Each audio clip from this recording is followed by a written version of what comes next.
Where was I? I was just talking about, oh, I'm a recovering journalist. And you're all here to help me through tonight. Because if this phone rings and it's an old editor asking me to write a story, I'm just going to press ignore because it doesn't pay that well. But what does pay well is to be a savvy consumer and communicator of numbers. It can make a big difference. You know, the difference between a million and a billion. I like the 3.141579, John. I've never memorized pi, though the closest approximation to pi is 22/7, which gets me onto fractions of 7, which we'll talk about later. But we'll go for about an hour, and then there's going to be around 10, 12 minutes of Q&A, which is really people having post-traumatic math syndrome therapy that I'll walk you through to get you back into whatever equilibrium you have coming into this.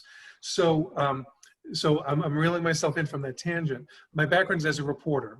Back in 1984, I began as a reporter, and then 2006, 2007 or so, I shifted into what is known generally as desperation mode.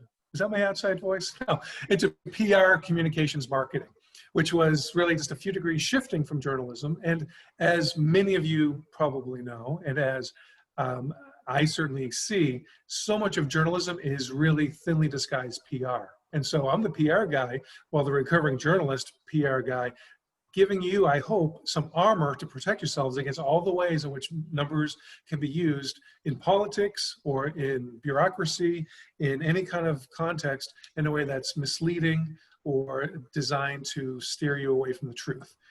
And I realize by saying the word truth, that's a whole other topic, right? What is truth, right? I mean, I don't want to sound like Pontius Pilate, but what is truth? And that's in the eye of the beholder. That's oftentimes in what vantage point you're coming from. Is it true that the Celtics blew the game last night?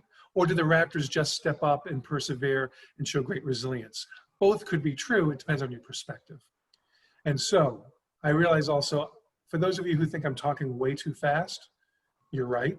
I'm going to slow it down. But in the chat box, you can say, please, once in a while, slow down, which brings to mind the great scene from Taxi, where Jim Ignatowski says, "What does yellow mean?" They say, "Slow down."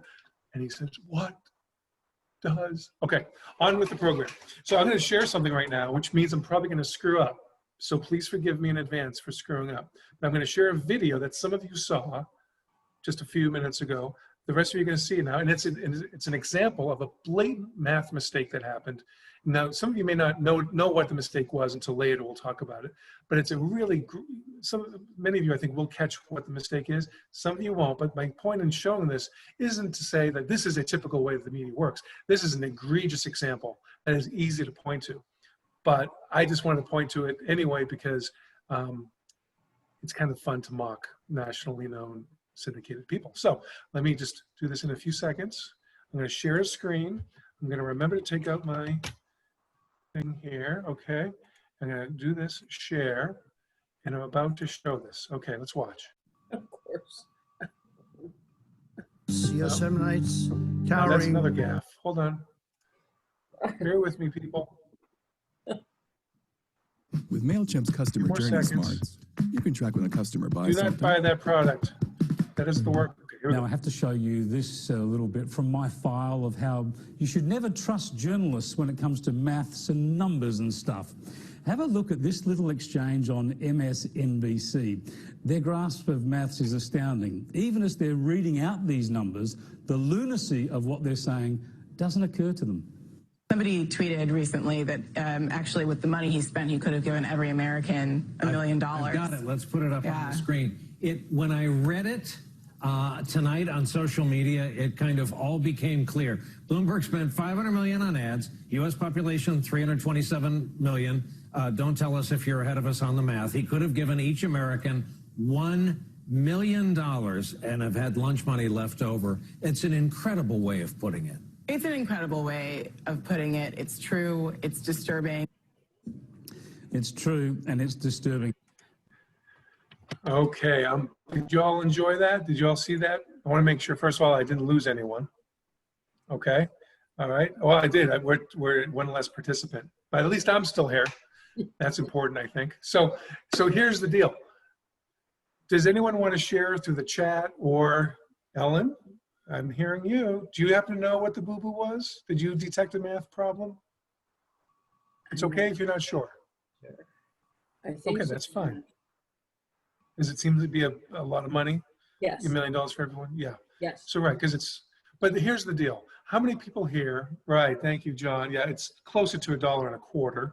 It's not Yeah. quite, but John's a lot closer than the $1 million, right? And so here's the deal with that. I don't deal with $1 million transactions on a daily basis, all right? Or 327 million is not a number that I typically run into in my daily life. But we're talking about the population of the United States, which, you know, that's around 4% of the global population. Who needs to know that information? Most people don't need to know that on the spot.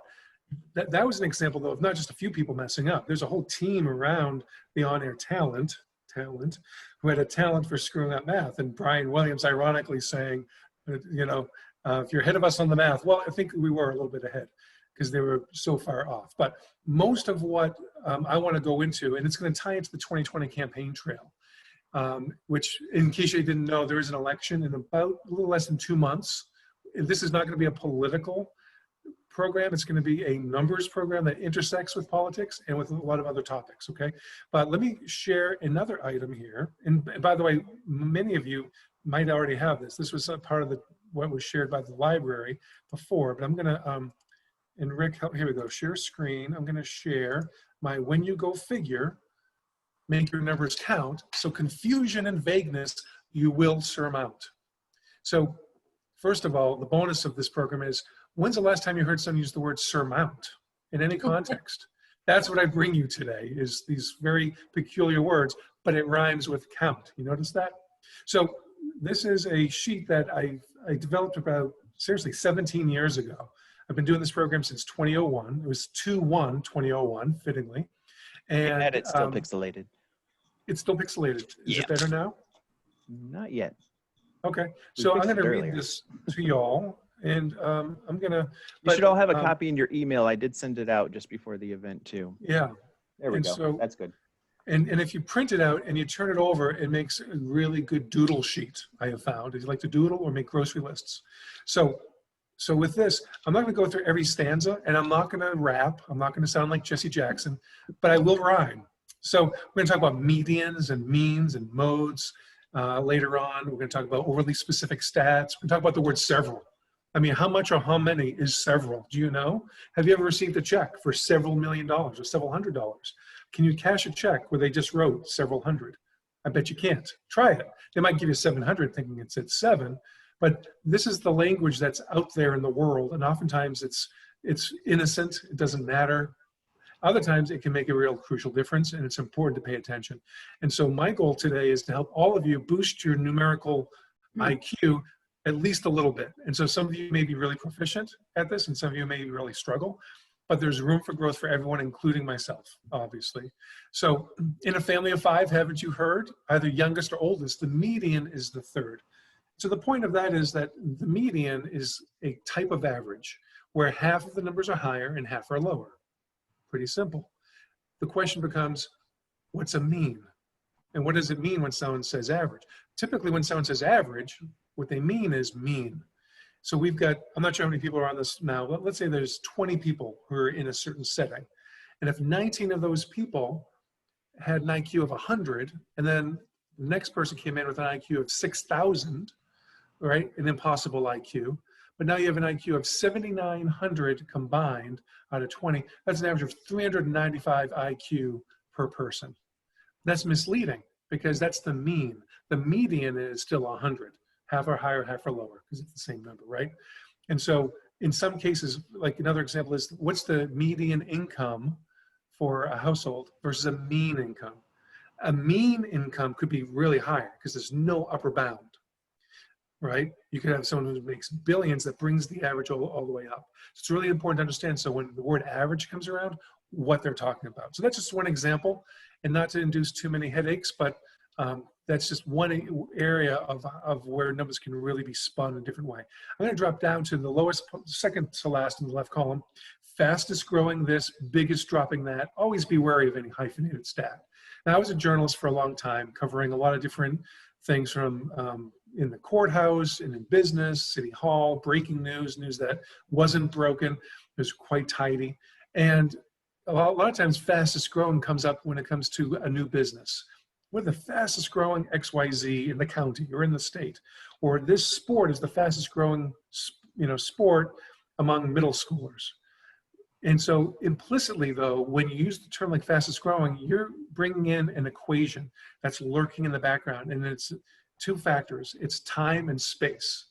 Over what span of time are we talking about? And also over what distance, what geography are we doing this? And then beyond that, how can you prove it? And so this is where prepositions are really key. If you say, we're one of the fastest growing, blah, blah, blah, okay, then I can buy it.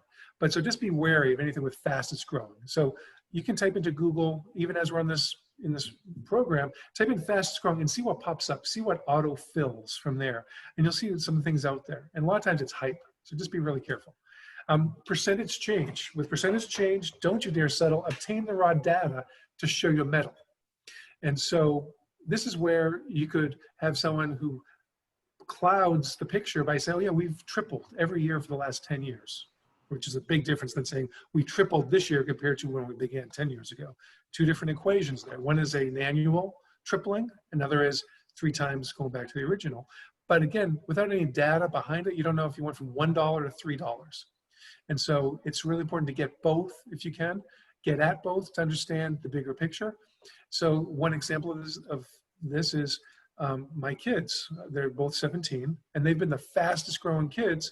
And by percentage change, they've been growing by a higher percentage rate than anyone else in my household for 17 years straight. And yet somehow I'm still bigger than both of them. How does that work? And this is a really simple principle of the smaller something is, the easier it is to grow. And the bigger something is, the easier it is to go down. And so if we're talking about crime statistics or polling, right? We recently had both candidates in their national conventions, and post-convention, did so-and-so get a bounce in the polls? Well, I certainly would think so, because you know what? They had so much exposure. If they didn't have a bounce, that's a problem. So it's to put it all in context. And that's a huge thing, that if you learn only 13 things tonight, I hope at least one of them has to do with context. That if, numbers won't call you if you take them out of context, but the people they affect just might, right? So it's really important to understand the context of a number to really be able to put it into a broader picture, all right? So in the middle of this entire page, which by the way, we're almost done with this page, because this page is yours to keep, no charge. Be on the alert for cuties, quantitative terms, get it, QT, quantitative term. Numbers dressed up like words spell out like a can of worms. And so that's where, if you look down a few, to fudge figures abound, several, some, many. Sometimes you need to be precise, right down to the penny. And so our language is steeped in numeracy, in mathematical terms. And just that sentence that I said has mathematical elements running all around it. But just because we don't see a numeral doesn't mean there's not math happening, is my point there. So another thing here is with surveys and polls is to understand how are they conducted, how good are they.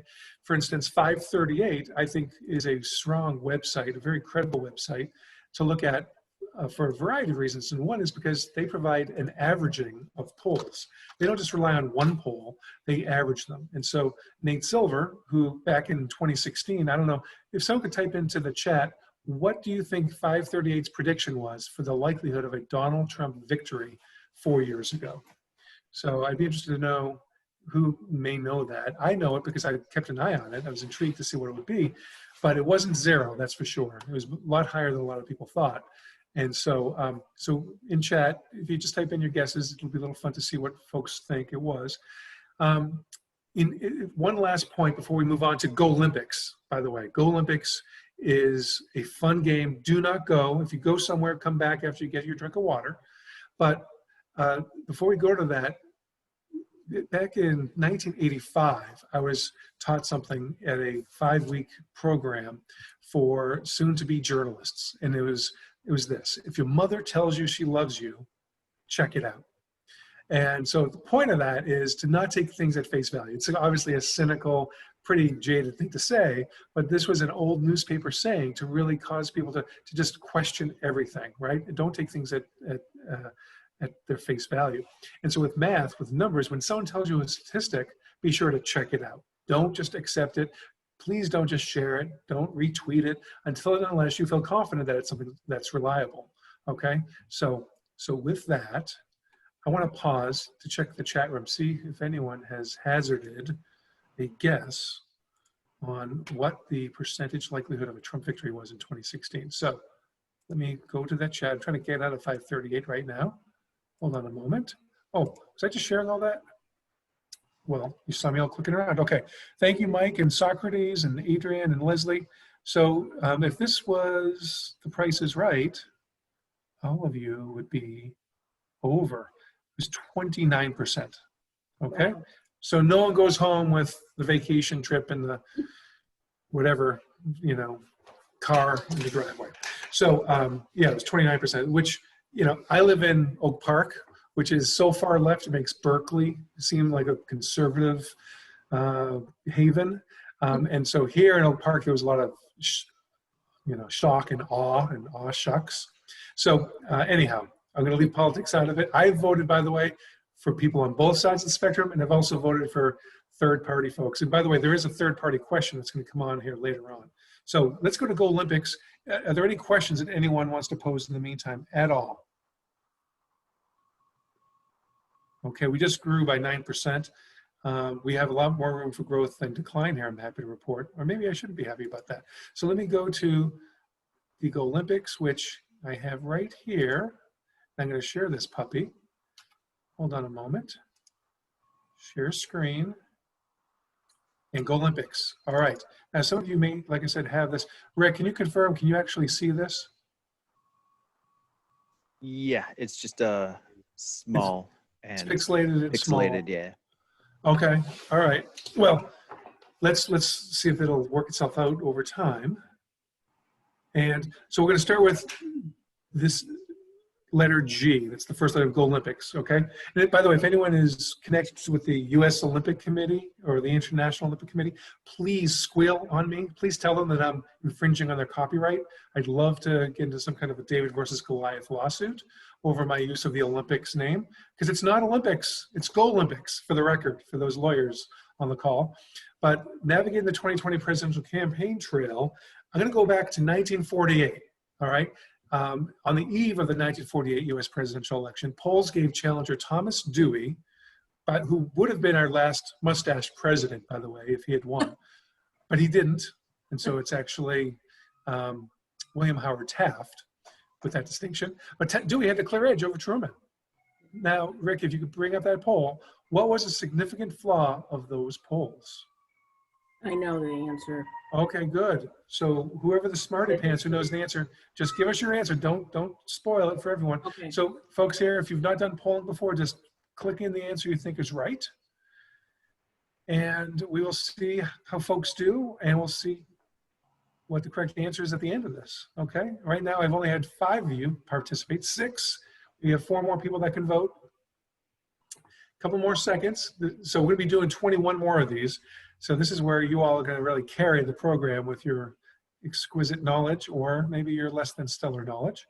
9 out of 10. Okay, we're going to, Rick, you can close the polls. Let's show folks what they said. Excuse me.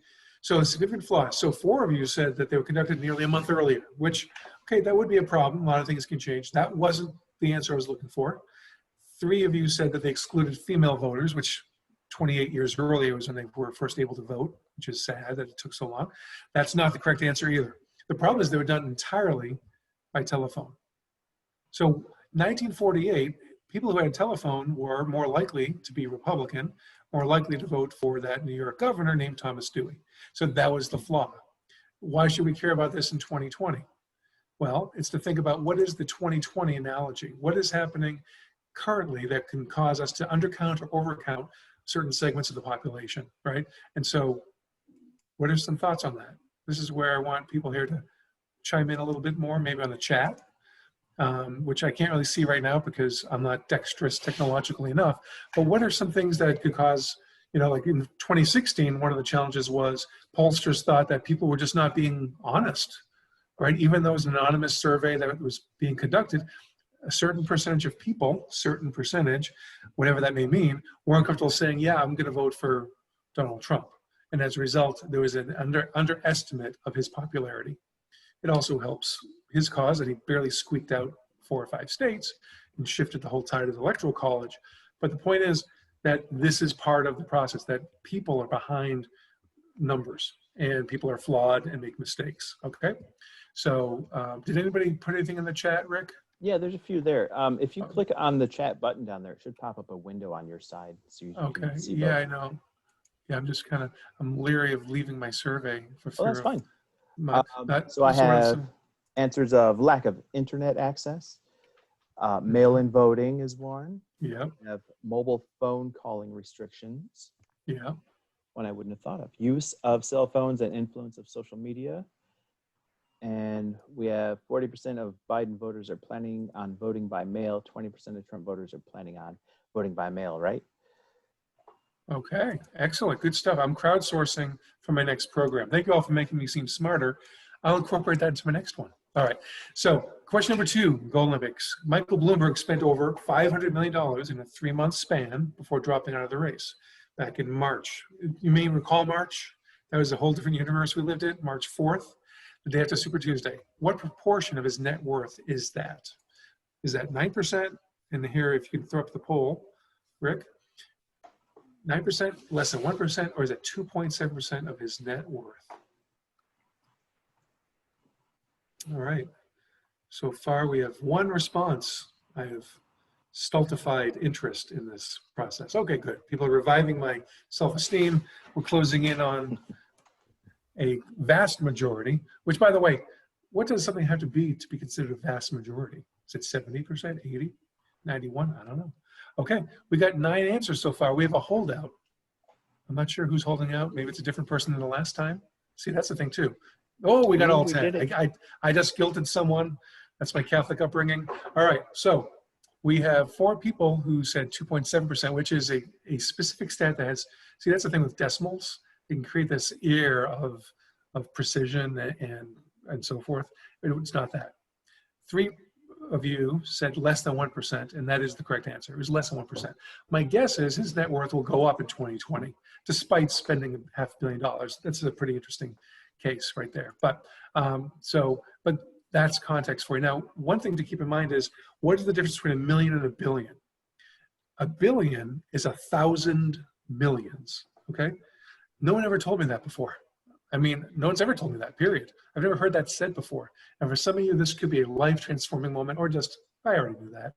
But 1,000 millions is a billion. 1,000 billions is a trillion. And so we're going to go into some of these bigger numbers later when we're talking about national debt and so on, to really break down what these numbers really mean. But it's so important to be able to picture it. Seeing is believing, but also seeing is understanding. And so that's why it's important, like with 180, 190,000 people so far who have passed away of the coronavirus in this country, what's a way of picturing that, right? So is it to say, maybe it's 2 big stadiums filled with people. People have typically been at a stadium, whether it's packed or not, and they can kind of envision that. So it's just another way of expressing some of these data points. I'm filled with some really pessimistic things tonight. I will refrain from referring to COVID for at least 30 seconds. So on to the O of Gold Olympics, which is odds and evens. No, it's obvious observations. They get all sorts of alliterative references here. Obvious observations. So with this one, Axios, which is this great news resource, released these polls back in October of last year. And it shows at the top, Warren with 19.5%, and she'd gone up from 13.7 all the way down to Booker, who is at 1.4% with no real change. The questions here, so this sheet, which you all should have, Rick, if you could pop up the first of these polls, between July and October, whose support grew by a faster rate? You just can click on one or the other. Doesn't matter if you even know the answer or want to dig in, but Tulsi Gabbard had a really low percentage to start with, and she went up by a bit.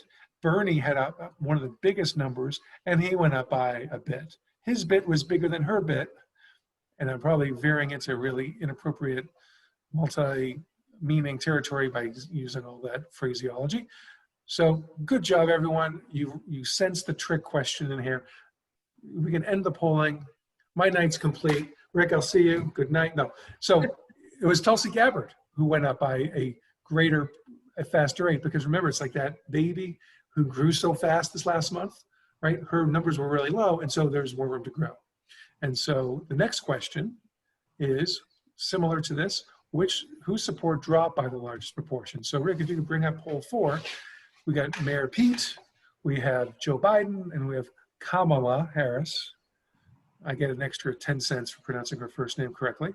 Between July and October, whose support dropped by the largest proportion? So, and the whole point of what I'm going to go into here in a second, folks, is to give you a heads up on numerators and denominators, right?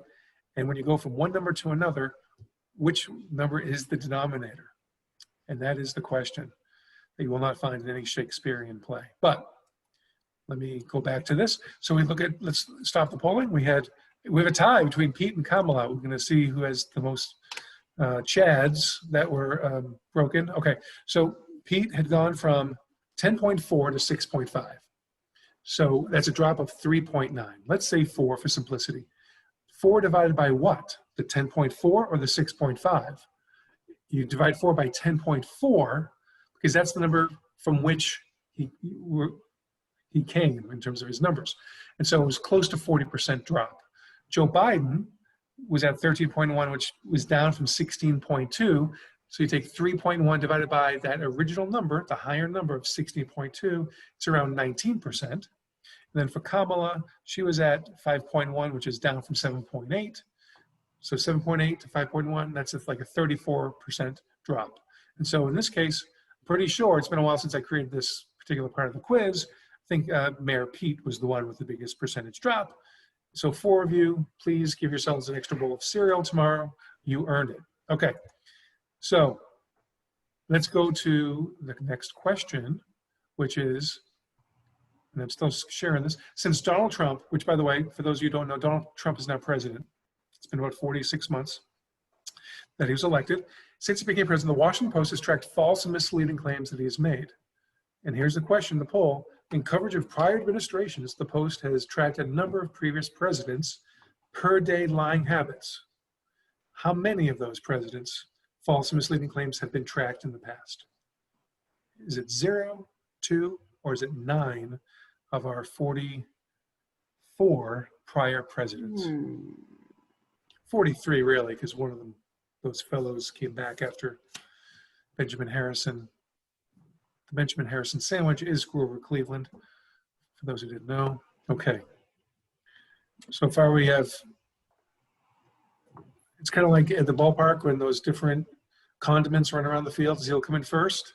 We got 2 and 9 duking it out. 0 is lagging, 0 is in the starting blocks. How many presidents has the Post tracked? Let's take 3 more seconds, then let's cut off the poll. And it looks like everyone voted. Good job. Okay. Wow. Whoever came in at the last second with 0, you are correct. You should get, I don't know what, you should get 200% of my net profits from tonight. That's the correct answer. The answer is 0.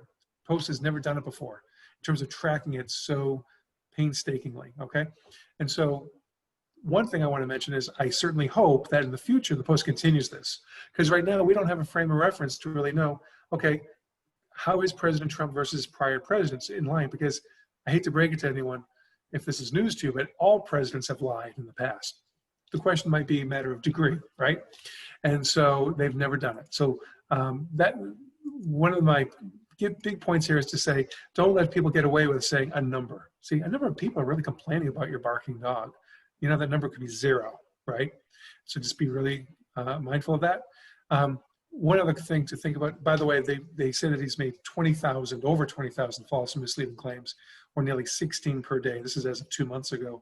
And I'm curious if you feel like since the COVID-19 pandemic hit in March, has that rate gone up or has it declined? And there is an answer. I know what the answer is, but in the chat, oh no, we have it actually as a question. Has it risen or has it declined? Do we think? And we'll just give it 10 more seconds. This is more pop culture than any mathematical exercise. Okay, Rick, you can stop that right there. Unanimous, correct, it's risen. And just as between now and November 3rd, I would not be surprised. I'm not saying he's going to lie ever again, because maybe he won't, but he might actually increase even more between now and November 3rd, because, you know, there's a campaign underway. So next question, let's go on to lessons and morons. Yes, I am sophomoric. A $4.27 million cut in a government body's funding is, and Rick, thank you, the least the government can do. It's good news for taxpayers, or it's meaningless without more context. What do you say? Survey says,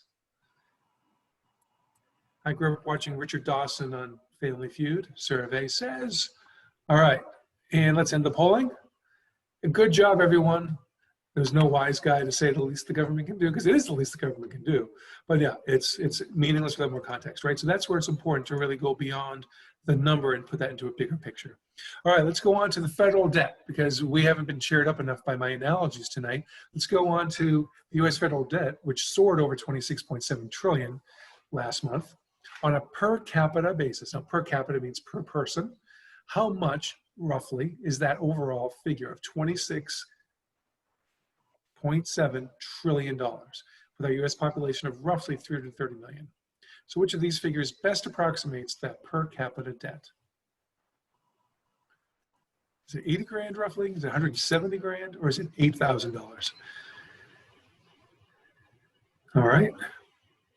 So one thing to think about is to just take all those zeros from the numerator, which is the 26.7 trillion, just cross them all out, and then the denominator is 330 million, cross out all those zeros and see what you're left with, and then do the math. That's a simpler way, and most of you got it right. And so, Rick, if you could just show that. Oh, you already are? $80,000, okay? And so just to put into context. Now, here's another follow-up question to that. Do we care? Is that important? How much should we be worried about that? And the answer is there's no consensus. Reminds me of Harry S. Truman. I think the story goes that he just was pining for an economist that wouldn't always say on the other hand. He wanted a single-handed economist, but it was always on the other hand, right? So you can Google that. I'm sure I totally screwed up that story. On to the why part of Go Olympics, yes or no, and this is where you have a 50% chance of just guessing it right. A 100% increase is another way of saying something has doubled. Is that right or not? Yes or no? A 100% increase. All right. And Rick, if there's any chat going on that you think is relevant for me to address right now, please feel free. I realize I haven't checked in on the chat lately. Nope, we're caught up. All right, cool. All right, good job, everyone. Let's end the polling. We got a big lead. 7 out of 9 of you are correct. It's another way of saying something has doubled. So if something goes from 5 to 10, that's an increase of 5. You divide that by the base number, the original number, which was 5. 5 divided by 5 equals 1, which is essentially 100% increase, because that's what we're talking about. So if something triples, it's another way of saying something has gone up by 200%. So you typically wouldn't say that the person who hit a triple had 200% more bases than the guy who hit a single. You would say, right, he tripled. There you go. Okay. Baseball analogy for those of you who are baseball fans, which, by the way, at the end, we can talk about the home run inflation index I created in 1998. True story. It's a fun thing to ponder. But let's go on to the next yes or no, which is, this is a good one. This is I'm gonna be interested to see what people say. The last time the percentage of registered voter turnout exceeded 60% in a presidential election was 2008, when a certain Illinois senator was elected. Yes or no? It's the last time. Okay. And very rapid responses. I appreciate that. We almost have full participation. So, and we'll leave it right there. 7 out of 9 of you got it wrong. 2 of you got it right. The last time the percentage of registered voters turnout exceeded 60% was the year I was born, which was 1968. So that was the last time. Obama and who did Obama run against? Is that McCain? Yes. Yeah, McCain, John McCain, right? That was 59-point-something%. So I got you on a technicality. So next question, and this is the one that I think is more important for you to keep in mind, because this is one that's tougher for you just to Google. So Rick, if you could throw up the next poll, please. In any story you encounter, voter turnout always means only one thing: the percentage of those who voted from among the number of registered voters. Yes or no? What do you say? People are leery, and now people are jumping into the fray. I will not condemn those who are wrong, because there's bound to be at least 3 of you wrong so far. It's a 5-3, 6-3 score, and we can end the poll. Thank you, Rick. So voter turnout does not always mean that. So, you know, the words always and never, right? Anyone that's ever been married or close relationship, very dangerous words. Voter turnout does not always mean the percentage of those who voted from among the number of registered voters. So what does it mean, Matt? It means a whole variety of things. It's a mishmash out there. And so be careful. Hill Street Blues reference. Be careful out there, right? And so it doesn't mean that. And there is no uniform reporting on that or recounting of this. There's anecdotal stuff, and different states have different ways of doing it. So it's a mess is the answer. So it doesn't mean that. It could mean that, but you have to like dig in and ask. And so I encourage folks to hold the feet to the fire of whatever media agency is reporting numbers, say, what does this mean? Because the number of eligible voters is way higher than the number of registered voters. It's typically what I've seen, and this is imprecise, 70 to 75% of those who could be registered to vote are actually registered. And then from there, we go to who actually goes and votes.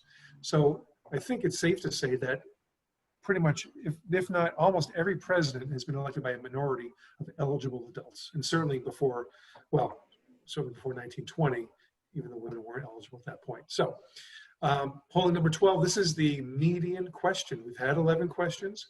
We're gonna have 11 more. And so I guess it's only fitting it has to do with medians. Of the 3M averages, what do people usually mean when they say average? Do they mean median, mode, or mean? Depends on what the definition of is.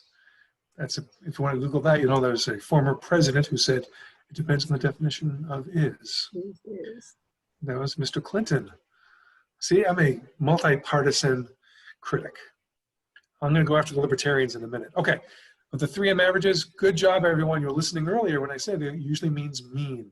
Doesn't always mean it. And I don't mean to be mean, but you got a complicated language. Okay.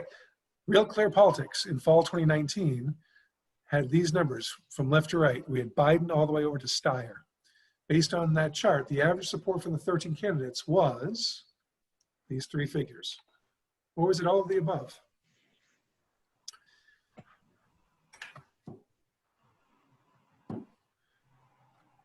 And we're going to close the polling in 10 seconds. Most of you are resentful of me right now because I'm talking about medians and modes and means. So we're going to move through this. We're going to have more fun, I promise. This can be a bit of a slog, even for those who are numerate. All right, let's end the polling. And so it means all of the above. When in doubt, go with all of the above, right? Why not? So it means all of those things, right? So in this case, 6.9% is the mean. 13 candidates, 100 divided by 13. It's actually, this doesn't all add 100 because there's other smaller, lesser candidates that aren't even included. The median was 2.2. Half the candidates were more than O'Rourke, half were less than O'Rourke of 2.2. And the mode means what number is that pops up most often. So if there's 2 other people on this call who are also 52 years old, 52 could be construed as the average number because it's more of that number than any other number represented, okay? And so mode is it's kind of like the appendix. It's pretty useless most of the time, except when surgeons need to make money removing it. Okay, on to percentages. Olympics has P with percentages. And so let's go to that one, Rick. With the backing of 52% registered voters, this was back in July, versus 37% for President Trump, Joe Biden was ahead by 15 percentage points, had the support of 40% more, or both of those things are true. And this is where paralysis has said that no one's answering. Okay, 1 person, 4, bam, look at this. You all are pretty amazing in terms of how you're in sync with timing. Okay, let's stop the poll, please. Both of these statements are true, okay? So here's where I'm gonna just take a breath a second and think about percent versus percentage point. Percent change, percentage point change. It's really, can be a little bit tricky and confusing. And so let me use another analogy. In Illinois, we had our income tax, state income tax, went from 3% to 5% about 8 years ago. 3% to 5%. There are some who said, oh, that's a 2% increase. However, if people were paying $30,000 or $3,000 in taxes, now they're paying $5,000. Is $5,000 really just 2% more than $3,000? So it seems like it should be just 2% more. The answer is it's 2 percentage points more, but you take that difference of 2 divided by the 3, the initial base. 2 divided by 3 is 67%. It was a 67% increase and a 2 percentage point increase. Two very, different ways of expressing that. So just be really careful when you're coming across percentage point change, things like that. If your head is getting achy, let's move on. Boy, we got a graphic now. Who's up for a graphic? All right. We've got around 15 minutes before the official end of the program. They'll have a Q&A. This is a little tedious. I'm going to be honest. I'm not going to go through this graphic too much, Rick. I think I'm going to ditch this in my next program. But let's just cut right to this. What percent more women than men voted in 2016? First of all, kudos to women. Women are way more engaged, way more impressive than men, in my biased opinion, I feel, across the board on so many fronts, including this. So the key here is to think about this phrase, what percent more women than men? That phrase is a mathematical equation, right? The more women than men, because it's essentially, it's to identify what is the percentage of men who voted, and that should be the denominator, which is 46.4.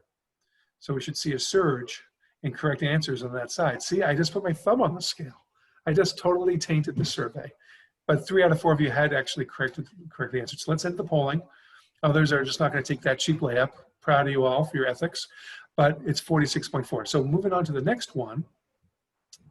Next question in this series is, are we on to infinite intrigue yet? Yeah, let's do it. Remember I said earlier that 1 billion seconds is 1,000 millions?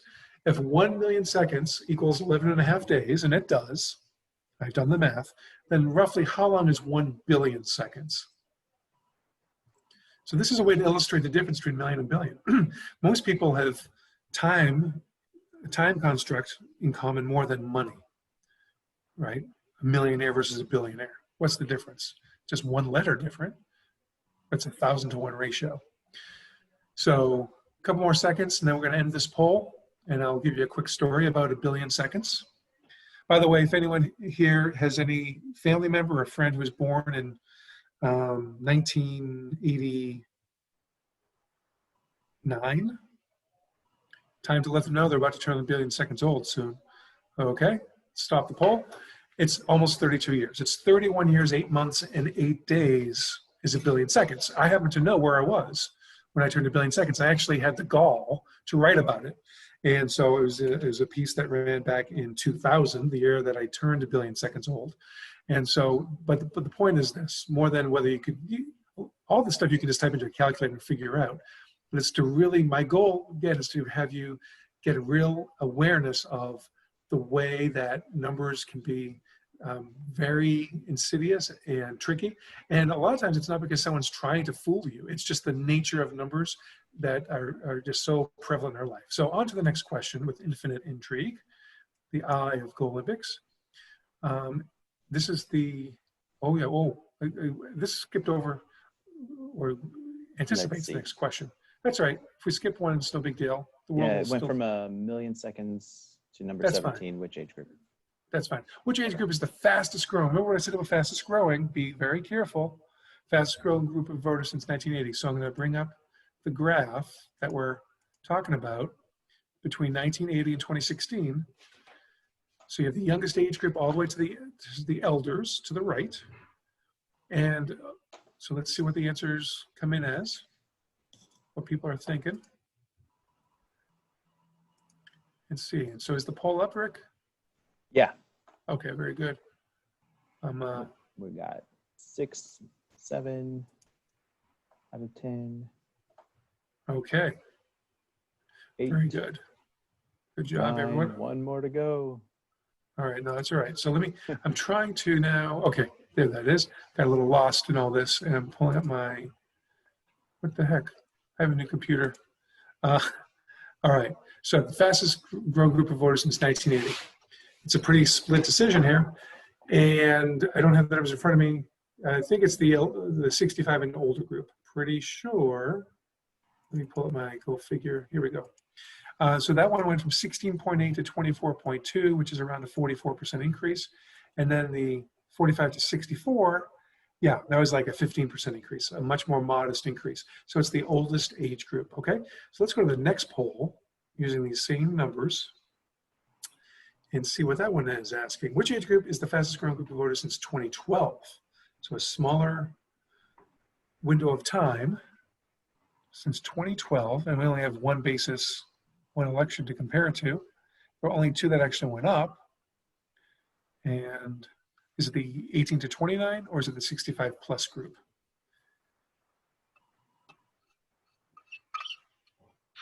Okay, let's end the polling. And in this case, yet again, the 65 and older group is the faster growing, the fastest. I guess it should be just known as a faster growing group, though I guess when you include the other ones, they're groups, therefore it is fastest, 3 or more in a series. And so because it was a 1.9 percentage point increase, which is close to a 10% increase, versus a 0.3 percentage point or a 2% increase for the youngest group.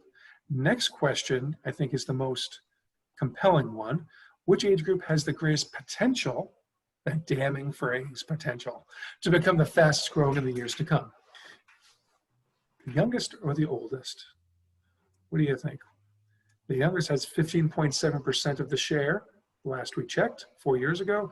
The oldest group has the second, well, not the second smallest, but a smaller share than the big baby boomers. Okay, and so the answer that most folks gave was 18 to 29. And I would tend to agree. However, one thing to keep in mind is that there is no upper limit to the 65 plus group.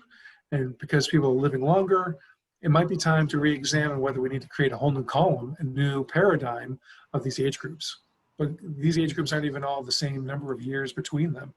And so because we're aging as a nation and the median age has gone up to around 38 last I checked, half people older and half are younger, that's going to keep going up, up, and up. And so good job on recognizing the potential. So my projection is that we'll start to see stories in the next few weeks about how this younger demographic could tip the election because they are the fastest growing group out there. All right, so on to the next question, which has got to do with a hypothetical town. No, we're going to go to the 2000 presidential election. Let's do that. That's fine for interest of time. And that's fine that we can, I can go back to number 17 later for anyone that cares. There's a little bit of a tricky question I build into that. But let's go to 2000. How many third-party candidates received more than the difference that existed between the Bush, Cheney, and Gore-Lieberman tickets? How many third-party candidates were there? Were there 3? Were there 5? Were there 8? How can there be 8 third-party candidates? It's a third party. But it's an expression to represent anyone beyond the 2 main ones. And let's close the poll. All right, folks, I'm going to have to give you a halftime pep talk. Everyone got it wrong. It's 8. There are 8 third-party candidates that got more than that many votes. Now, that's not to say that each one of those would have tipped the scales, because that would be assuming that all the votes would have gone to the Gore-Lieberman ticket, but certainly at least a few of these could have been enough if they weren't in the race, if those votes had changed and altered who was voted for. So just to show the power, and by the way, in the chat box, as I'm pointing and hoping that I'm pointing in roughly the right direction, how many, with 2% of the vote, who was the third party candidate that most people remember most? Because he was third, I gave away his gender. Does anyone remember? He's a Princeton grad, still alive, 2000, pretty sure he's alive. All right. We got So Perot in the that chat came box, up. did somebody type in a name? Yeah, we got Perot that came up. Oh no, he was 92 and 96. He was Nader. Nader, Ralph Nader's the answer. So Perot actually had about 20% of the vote back in 92. So Clinton had less than, or barely 40% of the actual popular vote. And then in 96, again, Perot got double digits. So pretty amazing as a third party candidate. So by the way, back in 92, do you remember he called off his campaign in July? He was getting upset that the invasion of privacy, his daughter was getting married and all this. Then he re-enters the race, was able to avoid a lot of scrutiny for a while, and then boom. So pretty interesting process there. But rest in peace for Ross Perot. He died earlier this year. All right, so on to question number 19. George Washington was the United States' first president. Trump is the 45th. Midway, who was this median president? Who is this dude with the beard? Was it Rutherford Hayes, Grover Cleveland, or Benjamin Harrison?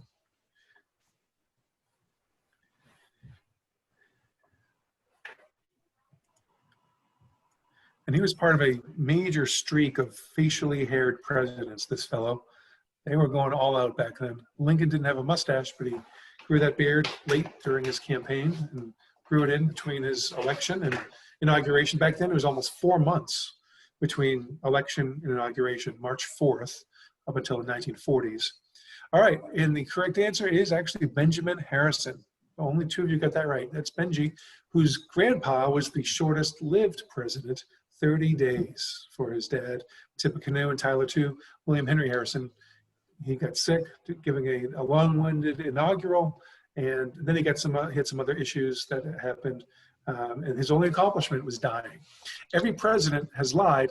He was the only one that just lied down. How do you like that? Okay, the next tweet, we talked about this at the front end with the video. If you can read this tweet. To the closest dollar, how much could Michael Bloomberg actually have given each American based on this math? So John earlier said $1.25. It's close, but not quite exact. So is it $1, was it $2, or $10? So this is more, do you round up or not? If it's 333.333 million Americans or more, it'd be less than $1.50 because it's 327 million. We can close the survey. It was $1.53. So 4 of you are walking away with a new Lexus tonight. Congratulations. No, I don't know why I'm acting like a game show host. Thanks for indulging that. Okay, so a point I want to make here, and that you may already have seen in the handout, is the cumulative credibility to assign anyone who uses all caps or exclamation points or waves his hands, like I'm doing, fancy words or any other attention-getting devices, like bold font, is 0. All that stuff is just marketing. Be very, very leery of that. And so with that, I've reached 8:27 p.m. on my clock, depending on your time zone. We're really towards the very end of our time together. But wait, there's more Q&A or through chat or whatever. So I'm gonna open up the phone lines and see what questions people have about anything we've gone over or anything else having to do with the campaigns or mathematics in general, the inflation index I talked about for home runs. So who wants to be the courageous first person to get me to shut up?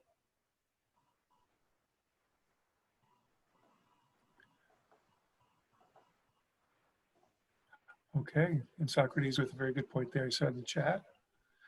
So I'm gonna inflict my home run power ratio on you if you don't speak up. All right, here it comes. I'll keep it short. Give you time. I'm tap dancing to your first question. Back in 1998, Mark McGwire and Sammy Sosa were hitting home runs at a, thank you, Michael, AEK to B to you. They were hitting home runs at a record-setting pace. And I decided, how do we put this in context? What did Babe Ruth do compared to his peers? And so I created a very simple statistic called the home run power ratio. And it's to take the number of at-bats between home runs for every other player and how many at-bats that player needed, and then create a ratio out of that. And so in the case of Babe Ruth, when he hit 60 home runs, he was 12 times more prolific than his contemporaries, meaning it would take 109 at-bats for the average batter to hit a home run back then in 1927. He only needed 9 at-bats. So 109 divided by 9 is 12. So with Sosa and McGwire, I was able to put all that in context and to show kind of like the cost of housing or a gallon of milk these days. It's not that that's so much more expensive than the old days. There's inflation that's happened. And so I apply that to baseball. You can apply that to all sorts of things.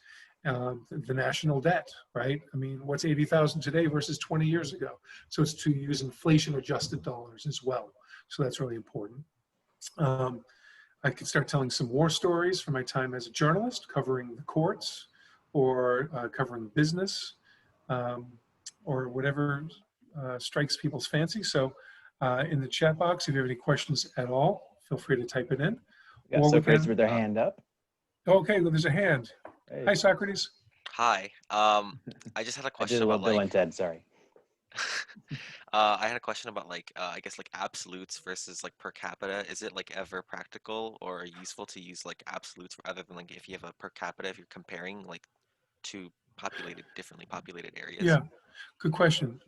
And so one thing is to know that with any given numbers, let's take Wyoming. Okay, I think it's the least populous state. If it's not, it's number 49, Vermont and Wyoming, right? It's about 500,000 people. So you could take their 500,000 people and say, how many bicycle thefts are there in Wyoming on an annual basis? Wow, there's fewer bicycles stolen in Wyoming than other states. Now, one thing is to think about is rural versus urban. See, so automatically we're going into these nuanced layers of putting it into context. Or maybe they have horses. Maybe they seriously have more horses in Wyoming. People get on a horse more than a bicycle. And so automatically you're like, well, if you want to have a safe environment where your bike won't get stolen, move to Wyoming. It's a silly statement, but my point is that some data points are less relevant and also more prone to other factors that can throw it off, right? Can skew it. And so, and there's also internal consistency of comparing. So if you're taking a comparison of different Wyoming counties annually or by decade per capita over time, that's important because some counties have gone up or down. But if you just say, yeah, there's fewer murders in Wyoming than in California, there's 47 more murders in California. Well, there's 80 times more people, right? And so that's where some things are easier to deduce and go, okay, that's something needed per capita. Other instances where, yeah, the raw number might be interesting. So if you have a specific example of something that you're wondering about, I might tackle that. But you pose a good question, and I gave a somewhat rambling answer. I hope. Oh, he had a bad connection. He'll be back.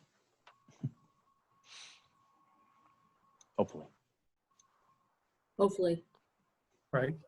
There he is. And so, yeah, we lost you for a minute there, Matt. Oh, yeah. I see my connection is unstable. Yep, you're good now. Okay, good. So was I doing this at the time? Was I hugging everyone? Nope. You were Did you see doing a that at good all? pose. Oh, really? We're getting a picture taken. Oh, you should have done a quick, maybe it's a good glam shot for me. But I was just talking about how per capita versus raw numbers. But I always like to gather as many numbers as possible, and then from that be able to deduce which is the number that is the most important one or the most revealing one to share. Now, other people are doing all this and they say, which is the one that we can use to manipulate the most? And that's why if you look at someone's 7 bullet points on their campaign postcard, so-and-so was, dead last in this area, or they're rated number 3 by this organization. Well, what's the context around all of that, and what does that mean? And so there's a lot of just pushing and pulling that people can do through a few, cherry picking of quotes or of data points. There's a question about my free throw numbers. I do have a 13-year midlife crisis I'm in the midst of, where I've tracked my free throw shooting. I've taken almost 90,000 free throws, and this I'm about 84.5% lefty and 81% righty. But righty is better this year for the first time than lefty, but mostly because I fractured this finger and had a bad wrist. So 1 year does not a trend make, Michael, and I will hopefully over the next few years rebound lefty. So, but that's the benefit of 13 years comparison. Totally self-indulgent question and answer there. All right, let's have something.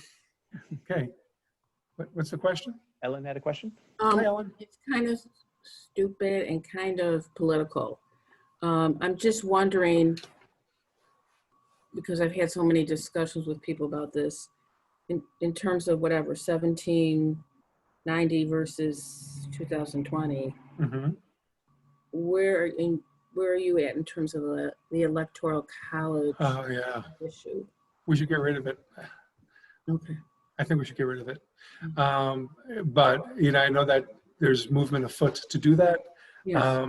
But it allows candidates to zero in on those states that are toss-ups, that are winnable, and ignore the others. And it's become this, so I feel like, 230 years later, it did its job for a while. And, we had Tilden and Rutherford Hayes, and that was determined by people within, I think, the House of Representatives. And there's all sorts of, we've gone through a lot, but, but it's not because one person won or the other the last time. It's more, I think it turns people off to the process. In Illinois, there's no doubt that it's going to go towards Joe Biden, and in some states, there's no doubt it's going to go towards Trump. Right. And so I'm not a big fan of the electoral college anymore. And I believe that individual states can pass a law in that state to say, regardless of the overall electoral college decision, we're going to cast our ballot, our electoral votes towards whoever's the popular vote winner. And if enough states do that, that will de facto do that, accomplish that feat. I just don't know how close they are to that. Last I checked, I think 10 states had done it, but it's been a while since I looked. There was some special some program about that recently, and there was a lot of, within the state, I can't even remember, there was a lot of acrimony and discussion, and they couldn't change it. But I just, in terms of math, I just find it very interesting in how, like you say, it worked over 200 years ago, but it's. Yeah, so many countries haven't been able to, how many constitutions are some countries on? They're on like double figures in constitution. So our constitution is flawed and imperfect, but it's a pretty amazing model overall. But there's, so if anyone who's seen Hamilton, there's all sorts of things that we're re-examining and reassessing history. The 1619 project, the New York Times did. And so I know me growing up in the suburbs of Boston, my town was founded in the 1600s. And so we all come from these different backgrounds where we have a version of history, right? Pilgrims, weren't they so nice? And they had dinner with what we called Indians, right? No, they were here first. It wasn't India, but yeah, just really. So there's a lot to kind of navigate through, and there's a lot of revisionist history that we need to have. But even that revisionist history can sometimes go beyond what I think is fair. But it's all in the eye of the beholder. So it's tricky. Journalism is the first draft of history, right? And so, and Bob Woodward back in March, he had a chance with the first draft of some comments that the president made, and he decided to hold out till now. So that's another interesting issue, an ethical dilemma, right? What responsibility did Bob Woodward have back then? So whatever. I'm kind of changing. You mean during the Nixon thing? No, this was during COVID, where Trump knew that it was a. Oh, yeah, but worse he than, wrote now. Yeah, right.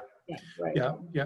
Which, by the way, Trump with Nixon, the horticulture played a role in that whole process. Bob Woodward on his apartment patio had a plant, and he would move it from one side of the deck to the other to signal to Mark Felt when he was ready and needed to meet with him. And so Felt would drive by, see that, and Felt was the number 2 guy at the FBI at the time, and then they would have their meeting. So just for those who are horticultural fans, I thought I'd pass that little trivia on. So 8:38 is the time. We've got about 3.5 minutes, a good Jim Croce song length, to share some more. I want to put out there for anyone, if you have any questions at all about what we covered or anything in general related to numeracy, the website has a lot of stuff on it. If you just type in Matt Barron numbers nut or Matt Barron numeracy, Matt Barron math, lots of stuff I've written over time, going well beyond what we've covered today. So just a heads up on that front. You can even type in Matt Barron free throws if you want. Matt Barron slime ball. I don't know if there's anything that pops up there. We'll see. All right. We have 12 people.